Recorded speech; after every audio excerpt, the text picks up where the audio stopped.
పాలన చేతకాక అవినీతిలో కూరుకుపోయి డీలిమిటేషన్ పేరుతో కుట్రలు చేస్తున్నారంటూ తమిళనాడు సీఎం స్టాలిన్పై విమర్శలు గుప్పించారు బీజేపీ ఎంపీ లక్ష్మణ్.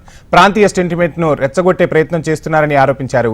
స్టాలిన్ చేస్తున్న కుట్రలో బీఆర్ఎస్, తెలంగాణ, కాంగ్రెస్ను పావులుగా వాడుతున్నారని విమర్శించారు లక్ష్మణ్. డీలిమిటేషన్ ద్వారా దక్షిణాది రాష్ట్రాలకు అన్యాయం జరగనివ్వబోమని ప్రధాని మోడీ స్వయంగా చెప్పినా పదే పదే అదే అంశాన్ని లేవనెత్తడం ఏంటని ప్రశ్నించారు.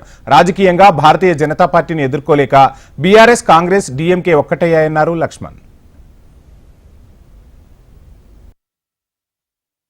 క్రమాలు, కుటుంబ పాలన, ఎన్నికలు ఇచ్చిన హామీలన్నీ కూడా తుంగలో తొక్కేసి ప్రజలచే తిరస్కారానికి గురవుతున్నటువంటి డిఎంకే ఒక పన్నాగం పన్ని ప్రాంతీయ విద్వేషాలు రెచ్చగొట్టే కుట్రలో భాగంగా ఇటు రేవంత్ రెడ్డి గారిని, తెలంగాణ ముఖ్యమంత్రిని కలిసి, అదే రకంగా బీఆర్ఎస్ నాయకులు కేటీఆర్ని కలిసి దక్షిణాది రాష్ట్రాలకు ఈ పునర్విభజన వల్ల పూర్తిగా మనము నష్టపోతున్నాము, ఈ దక్షిణ రాష్ట్రాలపైన కేంద్రం కుట్రలు పన్నుతుందని చెప్పి వారు ఒక విష ప్రచారానికి పూనుకోవడం. స్టాలిన్ పన్నినటువంటి పన్నాగంలో ఇవాళ బీఆర్ఎస్, తెలంగాణ కాంగ్రెస్ పౌల్గా మారి బీజేపీని రాజకీయంగా ఎదుర్కోలేక ఈ రకమైనటువంటి విష ప్రచారానికి పూనుకుంటున్నారు.